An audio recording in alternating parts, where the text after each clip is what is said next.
Bonjour, bienvenue à vos 10 minutes juridiques avec le cabinet d'avocats Landau Associés par VK. On va parler du calendrier budgétaire M57 avec quelques difficultés dans quelques secondes, mais tout de suite les brefs de la semaine avec un décret et un arrêté pour le compte épargne-temps en matière de fonction publique territoriale et un texte également en hospitalière. Je vous ai mis ici quelques détails. En matière d'agents toujours, un arrêt du Conseil d'État est intéressant d'une part sur les témoignages anonymisés en disciplinaire et d'autre part, le Conseil d'État nous précise que lorsqu'une sanction est suspendue par le juge des référés, l'administration peut quand même prendre une nouvelle sanction plus faible sans attendre qu'il soit statué au fond sur la première sanction. Et puis en matière de contrat maintenant, une créance résultant d'un décompte non notifié n'est pas certaine. Conseil d'État, voici ici quelques compléments. Et les méthodes de notation de critères pris dans les marchés publics ont donné lieu à une note mise à jour par la DAJ de Bercy. Voici ici les références. En matière de contrat toujours, une décision intéressante sur la responsabilité des maîtres d'œuvre. Passons au domaine maintenant. Le juge administratif est bien compétent pour connaître d'un recours d'un tiers contre un refus par une personne publique de résilier une convention de valorisation du domaine privé. Quand j'ai dit domaine privé, normalement, les contrats, les actes de gestion relèvent, sauf exécutés en service public, sauf clauses exorbitantes, relèvent en général donc du juge judiciaire à quelques exceptions près. Au nombre de ces exceptions, il y a la décision de prendre ou de ne pas prendre un contrat, mais ça s'applique également au recours des tiers quand il s'agit bien d'un contrat de valorisation de ce domaine. En matière de domaine toujours, la Cour de cassation avait en 2023 donné un mode d'emploi qui inquiète un certain nombre d'acteurs territoriaux sur la requalification d'amphithéose de droit privé en baux amphithéotique administratif. Ça avait été jugé pour certaines activités rurales quand il y avait par exemple l'énergie hydraulique. Eh bien c'est appliqué aussi maintenant par la CA de Chambéry pour des conventions en amphithéose de logement. Domaine toujours, le Conseil d'État a rappelé, mais de manière intéressante, les frontières respectives de compétences respectives entre le maire et le conseil municipal, et ce qui est délégable, pas délégable, et ce qui doit être vérifié par le juge en cas de litige. Un mot d'urbanisme pour dire que les indications erronées dans un arrêté de permis ne peuvent donner aux pétitionnaires des droits à construire. Bon, ça c'est plutôt rassurant. Et une instruction du 14 décembre, mais qui a été diffusée que début de janvier, sur la gestion quantitative de la ressource en eau. En matière de tourisme, les transmissions d'informations sur la taxe de séjour étaient à faire par une plateforme. Maintenant, c'est une autre plateforme avec d'ailleurs quelques ajustements en matière de calendrier, Delta. Donc, publication au JO du 10 janvier 2024. Et puis les mini-brèves, que voici. Et passons à notre grand dossier, calendrier budgétaire en M57, difficultés imprévues et solutions bienvenues, quoique. Bon. On passe à la M57 dans le bloc local, très bien. Tout ceci vient de la loi Notre ou Notre, comme vous voulez, du 7 août 2015 modifiée, et notamment le grand 3 de l'article 106, fort bien. Ce grand 3 de l'article 106 applique à ceux qui passent à la M57, collectivités, groupements, SDIS, CNFPT, etc., même les SA, toute une série d'articles qui en fait étaient faits à la base pour les métropoles. La M57, c'est un changement assez important, y compris en termes de circuit financier et de responsabilité. Souvenez-vous, en juillet 2023, on avait fait un grand dossier ensemble à ce propos, et voici ici les références pour le regarder parce que c'est un aspect important. Mais aujourd'hui, là, en janvier 2024, ce qui fait beaucoup phosphorer, c'est autre chose. C'est une question plus de calendrier. Je m'explique. À partir de 3500 habitants, on a l'obligation de, c'est pas nouveau de faire un débat d'orientation budgétaire avec un rapport d'orientation budgétaire et un certain nombre d'exigences. Très bien. Avant c'était un simple débat, aujourd'hui on vote à cette occasion, oui très bien. C'est pas nouveau non plus. Ce qui est nouveau, c'est qu'on applique du coup, quand on applique la M57, on a, je le disais, toute une série d'articles du droit des métropoles qui tombent sur les autres collectivités. Et parmi ces articles, il y a le L52-17-14 du CGCT. Plus précisément, on nous dit qu'on va adopter le cadre budgétaire et comptable de ces articles, dont cet article 52-17-14 du CGCT, et qui nous prévoit les choses suivantes. La présentation des orientations budgétaires intervient dans un délai de 10 semaines précédant l'examen du budget. Et le projet de budget est préparé, présenté par le président, qui a 12 jours au moins comme délai pour le transmettre aux élus avant l'ouverture de la première réunion consacrée à l'examen du dit budget. On reviendra sur cette notion. Alors, conclusion, 2 choses. 1, ceux qui ont l'obligation de faire un débat d'orientation budgétaire avec un rapport d'orientation budgétaire ont un délai de 10 semaines désormais, au lieu des 2 mois. Et il y a une transmission du projet de budget 12 jours avant, y compris pour ceux qui n'ont pas de job à faire, y compris pour les petites communes, en dessous de 3500 habitants. Et là, il y a même un débat sur le point de départ de cette obligation. En revanche, on est bien sur 2 obligations qui portent sur le BP, sur le budget, dit primitif. C'est un terme en réalité ancien en droit. Et le droit est en revanche inchangé, tant pour les dates de transmission que pour les questions d'orientation budgétaire, si on fait un budget supplémentaire, BS, une DM, compte administratif, compte financier unique. Bon, en tout cas, c'est l'interprétation de l'État et c'est l'interprétation la plus probable. Si on est très prudent, on le fait aussi, en tout cas au moins pour un DM et BS. Alors, 2 réactions face à tout ceci. 1. Beaucoup d'affolement sur le délai du DOB. Je pense que cet affolement est à relativiser, et là, sur ce point, la tension peut retomber un petit peu. Je m'explique. De toute manière, ce n'est pas un délai de 2 mois qui est prolongé pour devenir un délai de 10 semaines. Les services de l'État ont dit que le délai entre le débat d'orientation budgétaire et le vote du budget est porté de 2 mois à 10 semaines. Cette formulation, que j'ai vue sur un certain nombre de mails qui m'ont été transmis de services de l'État, transmis par des clients, cette formulation est à tout le moins un brin malencontreuse. Je m'explique. Le délai de 2 mois était de toute manière un délai maximum et pas minimum. Au maximum 2 mois. Quand on dépasse les 2 mois, il a pu arriver que le juge soit souple, il a pu arriver qu'il ne le soit pas sur des délais vraiment très longs. Et inversement, des délais de 1 semaine, 15 jours, 3 semaines ont été validés par le juge. Je vous ai mis ici plein de références, on n'a pas le temps de voir tout ça ensemble, mais n'hésitez pas à mettre sur pause pour les regarder. En tout cas, un délai qui doit être suffisant, raisonnable, pour que l'on ait une information des élus. Ce délai de 2 mois est-il remplacé par un délai de 10 semaines? Peut-être, mais dans ces cas-là, c'est une souplesse supplémentaire. Parce que on avait 2 mois, aujourd'hui on a plus que 2 mois. Ça veut dire que si on fait son DOB 9 semaines avant la date d'adoption du BP, on est encore bon si réellement le 52-17-10-4 l'emporte sur l'ancienne formulation du L2312-1 du CGCT. Bon. Mais c'est une souplesse supplémentaire dans ce cas-là. Donc pas de difficulté. Si on veut être prudent, on fait parce que c'est quand même très bizarre d'avoir du coup 2 délais pour la même chose, dont un par un renvoi, un brin acrobatique. Mais pas de difficulté. Le tout est de faire un débat d'orientation budgétaire dans ce délai de 10 semaines. Si c'est un peu moins de 2 mois, ça va aussi.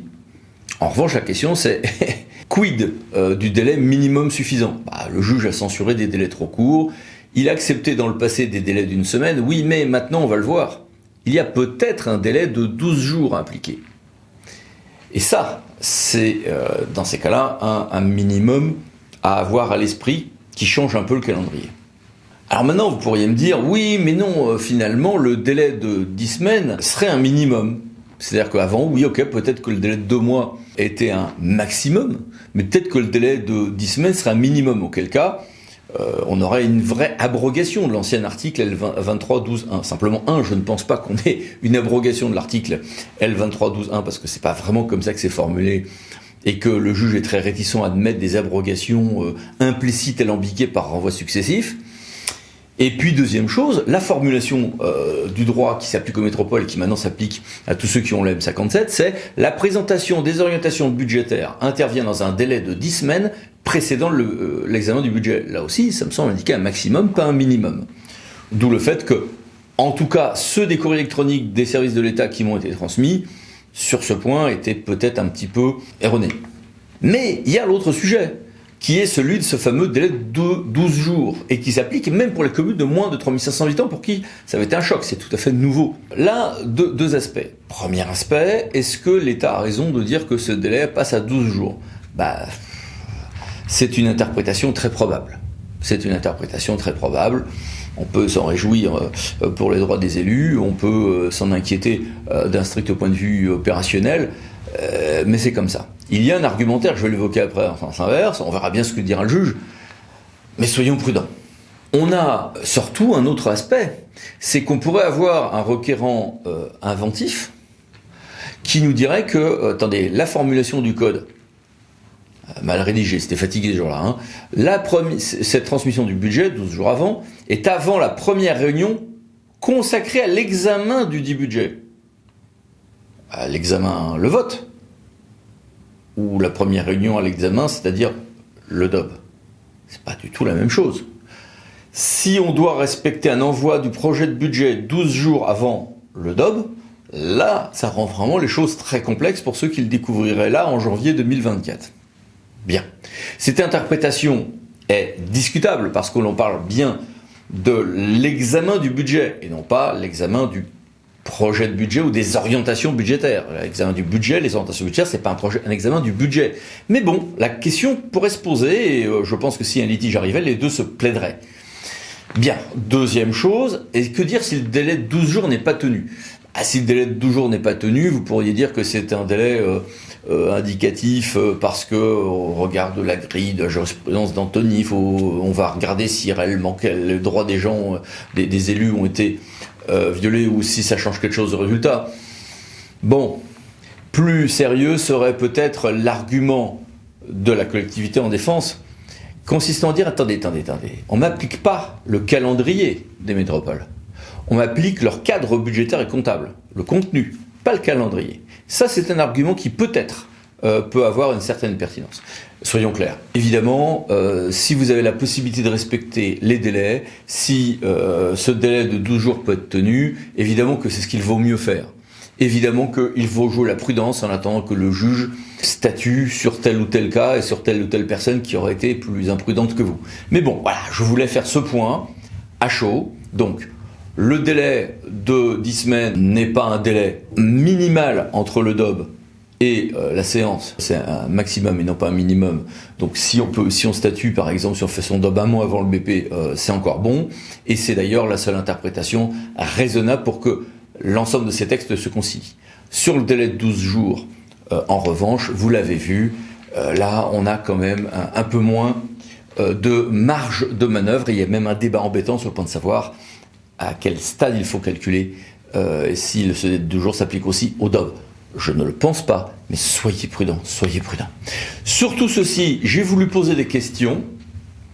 Alors, plusieurs élus et cadres territoriaux m'ont fait part de cette difficulté ces dernières semaines.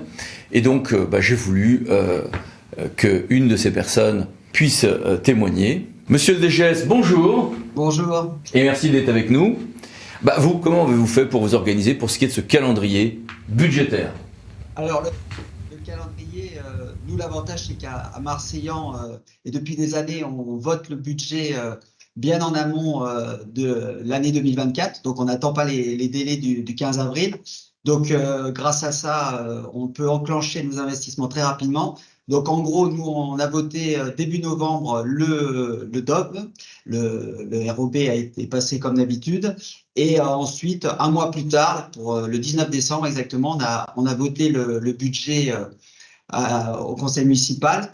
Par rapport à la contrainte et aux informations qu'on a eues des DFIP sur les délais, je suis un peu comme mes collègues, un peu sur la perspective de savoir comment on va pouvoir gérer le problème de ces délais. Voilà, tout simplement. Et en deux mots, quelles ont été les principales difficultés rencontrées et dépassées dans le cas de Marseillan pour ce passage à la M57 ? Alors la M57, on a eu de la chance, entre guillemets, parce qu'on a voulu être en avance. Donc on a été l'une des premières villes de l'Hérault et même d'Occitanie, je crois, à être passé en M57. Donc dès le départ, on a eu un gros travail de collaboration avec la DDFIP. Et moi, ce que je peux vous dire, parce que maintenant, ça fait bientôt 3 ans qu'on vote notre budget avec la nouvelle nomenclature M57, Et de mémoire, ce qui avait beaucoup posé problème, pas problème, mais du moins sur lequel on avait bien travaillé avec nos collègues du service des finances de l'État. Premièrement, c'était sur l'ensemble de la base des tiers, où on s'était rendu compte qu'on avait des doublons énormes et donc qu'on rentrait des tiers au fur et à mesure. Et donc, avec la M57, c'est quelque chose sur lequel il faut bien travailler. Une autre chose où on est souvent, on va dire, pas très bon dans les collectivités, c'était sur les fiches patrimoine et l'ensemble de nos immobilisations. Et la M57 est le moyen et le moment parfait pour s'assurer que les IMO qui sont le reflet de nos IMO au service des finances des SGC soient équivalents à ce que nous, on a en termes de fiches. Et il a été le bon moment justement pour qu'on puisse voir ensemble tout ça et mettre à plat toutes nos fiches IMO. Et je dirais que l'important surtout, c'était de donner de la transparence à la M57, c'est-à-dire que les élus s'approprient cette nouvelle nomenclature. Et j'avoue que là, pour l'instant, moi, je ne vois pas, du moins à mon niveau, une appétence forte pour la nomenclature M57, pas plus qu'on ne l'avait pour la M14. Donc, le pari qui avait été fait de dire on va rapprocher la nomenclature M57 de ce qui se fait de plus en plus dans le privé n'a pas eu l'effet escompté. Et je pense que, et surtout, ça a entraîné des confusions, c'est-à-dire M57, CFU, tout ça, pour les élus, ça manque de clarté. Je pense que pour la population, donc, aussi, c'est pas obligatoirement quelque chose qui a permis d'éclairer les personnes. Par contre, important, je pense, c'est le lien qu'il peut avoir à terme entre la M57, le budget vert et le bilan des émissions des gaz à effet de serre, où là, on va rentrer sur quelque chose de très opérationnel. Et donc, ce lien qu'il peut avoir avec les des éléments sera, à mon avis, pertinent pour les prochaines années. Donc, élément d'importance quand même, c'est par rapport au CFU. Et un élément qu'on oublie parfois, c'est que derrière le CFU, il y a la qualité comptable. Et comme vous le savez, il y a une obligation, pas une obligation, mais du moins les communes sont notées. Et ce que j'ai apprécié moi dans le passage au CFU, c'est que donc on est noté sur différents items. Et lorsqu'on fait l'évaluation professionnelle à la fin de l'année, souvent les agents j'aime à leur dire, voilà, là vous avez bien travaillé, votre qualité comptable, vous voyez, c'est une bonne note. Et ça, c'est apprécié. Et je pense qu'on l'oublie peut-être trop souvent. Le CFU, donc, il a ce mérite-là de pouvoir bien mettre en avant les bonnes choses qui sont faites au bon moment, la bonne obligation comptable qu'on oublie parfois, c'est-à-dire l'engagement comptable, des éléments tout bêtes, mais qui sont la base et que on oublie peut-être trop souvent et qui sont importants. Bien, merci beaucoup. Au revoir, à bientôt. Et puis merci à vous. À bientôt pour une nouvelle vidéo, les 10 minutes juridiques, parlant d'associés pour VK. Pensez à vous abonner, c'est par là. Merci, au revoir.